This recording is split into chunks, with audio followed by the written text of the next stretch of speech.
Hello दोस्तों, स्वागत है आपका हमारे इस नई वीडियो में, जिसमें आपको पता चलेगा कि क्रिप्टो करेंसी क्या होता है, कैसे काम करता है और कैसे आप क्रिप्टो करेंसी से करोड़ों रुपए कमा सकते हो।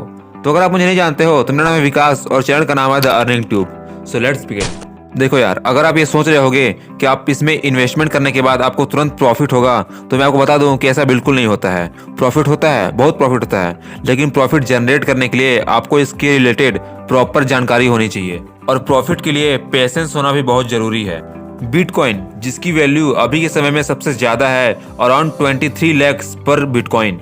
अब आप पूछोगे कि ये बिटकॉइन क्या होता है, तो बिटकॉइन एक तरह का डिजिटल करेंसी है जो कि क्रिप्टो करेंसी के अंदर आता है। और अगर आपको बिटकॉइन के बारे में और ही जानना है तो बिटकॉइन के ऊपर मैंने एक प्रॉपर वीडियो बनाई है, डिस्क्रिप्शन में उसका लिंक है, जाके देख सकते हो। लेकिन इस वीडियो के बाद देखना, क्योंकि अगर आप इस वीडियो को स्किप करोगे तो आप बहुत कुछ मिस कर दोगे। तो इस डिजिटल करेंसी की दुनिया में बस ये बिटकॉइन ही नहीं है, बल्कि बहुत सारे कॉइन्स हैं, लेकिन उनके वैल्यूज कम है, तो उन्हें आप आराम से खरीद सकते हैं। और अगर आपको जानना है कि कॉइन्स कैसे बाय करते हैं तो आप यूट्यूब में वीडियो भी देख सकते हैं। अब बात करते हैं क्रिप्टो करेंसी की। तो क्रिप्टो का मतलब होता है सीक्रेट, और करेंसी का मतलब तो आप सभी जानते ही हैं, किसी भी सामान को खरीदना या किसी भी सामान का लेन देन करेंसी से ही होता है। तो क्रिप्टो करेंसी का मतलब होता है खुद का सीक्रेट करेंसी, जिसको मैनेज करते हैं लेगर्स। लेगर्स उसको बोलते हैं जो बहुत सारे कंप्यूटर को आपस में जोड़े रखता है, जिसकी वजह से बहुत सारे लोग कंप्यूटर में काम कर पाते हैं।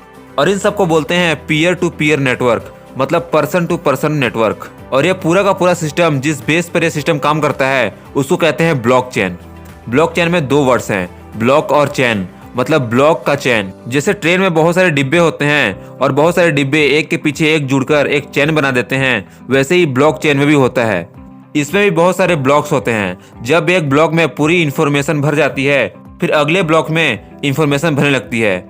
ऐसे ही एक एक करके सभी ब्लॉक्स काम करते हैं। और जैसे ट्रेन के सभी डिब्बे आपस में कनेक्ट होते हैं, आपस में जुड़े हुए होते हैं, वैसे ही ब्लॉकचेन में सभी ब्लॉक्स आपस में कनेक्टेड होते हैं। और इसमें जितनी भी ट्रांजैक्शंस होती हैं वो सभी आपस में इंटरकनेक्ट होती हैं। ये ब्लॉकचेन सिर्फ एक कंप्यूटर में नहीं, बल्कि बहुत सारे कंप्यूटर्स में अवेलेबल होती है। इसलिए अगर इस ब्लॉकचेन की दुनिया में अगर कोई चोरी करना चाहे, कोई चीट करना चाहे, तो वो नहीं कर सकता है, क्योंकि वो तुरंत ट्रैक हो जाएगा, वो तुरंत पकड़ा जाएगा।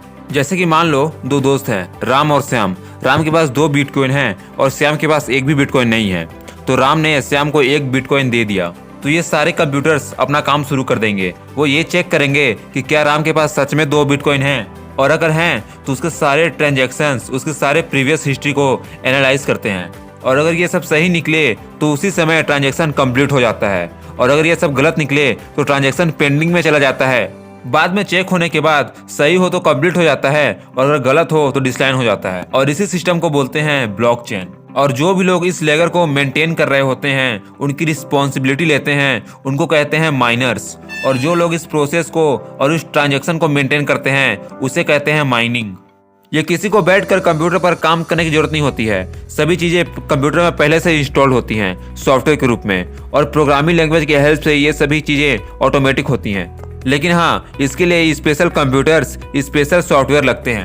अब आप कहोगे चलो ठीक है, लेकिन यहाँ पर तो कोई प्राइवेसी ही नहीं है। जितने लोग इस सिस्टम पे काम कर रहे होते हैं, उन्हें पता होता है कि किसके पास कितना पैसा होता है, और उन्हें सब कुछ पता चलता है, ट्रांजैक्शन से लेकर सब कुछ। लेकिन ऐसा नहीं है।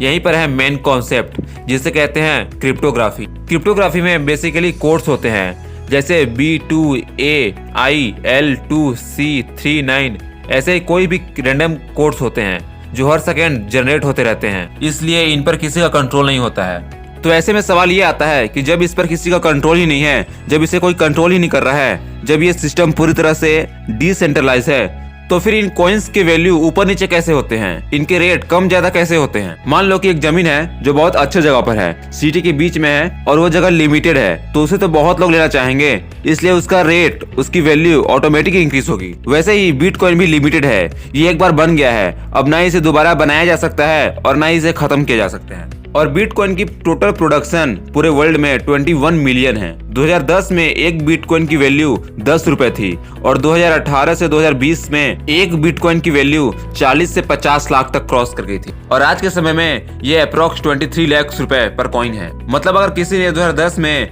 बिटकॉइन में 100 रुपए भी इन्वेस्ट कर दिए होते, तो आज उसके पास लगभग 1 से 1.5 करोड़ रुपए होते, जिसे वो जब चाहे तब अपने अकाउंट में ले सकता था। इसका सबसे बड़ा फायदा ये है कि ये पूरी तरह से डिसेंट्रलाइज सिस्टम है। कोई आदमी, कोई कंपनी, कोई गवर्नमेंट या कोई कंट्री इस पे कंट्रोल नहीं कर सकता। इस पर किसी का कंट्रोल नहीं है। इसका वैल्यू कब बढ़ेगा, कब डाउन होगा, उस पर किसी का कंट्रोल नहीं है। इसकी वैल्यू कब बढ़ेगी, कब घटेगी, ये बड़ी बड़ी कंपनियों पर भी डिपेंड करता है। एक बार एलोन मस्क ने कहा था कि टेस्ला बिटकॉइन पर इन्वेस्ट करेगी, तो लोगों को लगा कि इतनी बड़ी कंपनी जब इसमें इन्वेस्ट कर रही है तो इसकी वैल्यू बढ़ेगी ही बढ़ेगी। फिर लोगों ने क्रिप्टो करेंसी में इन्वेस्ट करना शुरू कर दिया, कॉइन्स को बाय करना स्टार्ट कर दिया। इसलिए 2018 से 2020 में इन कॉइन्स की वैल्यू सबसे ज्यादा थी। बिटकॉइन ने 50 लाख रुपए क्रॉस कर दिया था। फिर बाद में ये न्यूज आई कि एलोन मस्क बिटकॉइन में इन्वेस्ट नहीं करेंगे। फिर सभी लोग अपने अपने पैसे निकाल लिए, इसलिए इसकी वैल्यू कम हो गई। इसे मस्क डिप भी कहते हैं। सेफ्टी की बात करें तो ब्लॉकचेन यूज होने की वजह से और लिमिटेड होने की वजह से ये बहुत ही ट्रस्टेबल है और कोई भी इसे हैक नहीं कर सकता है। क्योंकि जैसा कि मैंने आपको बताया कि ब्लॉकचेन टेक्नोलॉजी में कोड्स होते हैं, रैंडम कोड्स होते हैं और उनका क्या मतलब होता है किसी को नहीं पता है, इसलिए उसे डिकोड करना नामुमकिन है। अब इसके फायदे हैं तो नुकसान भी होंगे ही होंगे। डिसएडवांटेज ये है, पहला, चूंकि ये किसी गवर्नमेंट, किसी अथॉरिटी के कंट्रोल में नहीं है, तो अगर आपके पास किसी तरह की प्रॉब्लम आती है इसके रिलेटेड तो आप किसके पास जाओगे? उसकी सुनवाई होने में प्रॉब्लम होती है और काफी दिन लग सकते हैं आपकी प्रॉब्लम सॉल्व होने में। जनरली ऐसा होता नहीं है। दूसरा, बिटकॉइन या क्रिप्टो करेंसी को ट्रैक नहीं किया जा सकता, इसलिए इसे कई सारे इथिकल ट्रांजैक्शन के लिए भी इस्तेमाल किया जाता है। फॉर एग्जाम्पल डार्क वेब और बहुत सारे चीजें और भी बहुत सारे इलीगल कामों के लिए इसका मिस यूज किया जाता है। तीसरा, ये इको फ्रेंडली भी नहीं है। और अब वीडियो के लास्ट में बस इतना ही कहना चाहूंगा कि अगर आप क्रिप्टो करेंसी में इन्वेस्ट करने के बारे में सोच रहे हो तो इसके लिए सबसे पहले आपके पास प्रॉपर नॉलेज होनी चाहिए, कॉइन्स के बारे में, क्रिप्टो करेंसी के बारे में। और सबसे इंपॉर्टेंट बात, आपके पास पेशेंस होने चाहिए, क्योंकि ये कॉइन्स तुरंत आपको प्रॉफिट नहीं देते हैं, इसमें थोड़ा समय लगता है। तो इस वीडियो में बस इतना ही। वीडियो कैसी लगी कमेंट में जरूर बताना, और अगर अच्छी लगी हो तो वीडियो को लाइक करके चैनल को सब्सक्राइब जरूर कर देना, और कमेंट करके जरूर बताना कि नेक्स्ट कौन से टॉपिक में आप वीडियो चाहते हो। Thank you for watching, bye.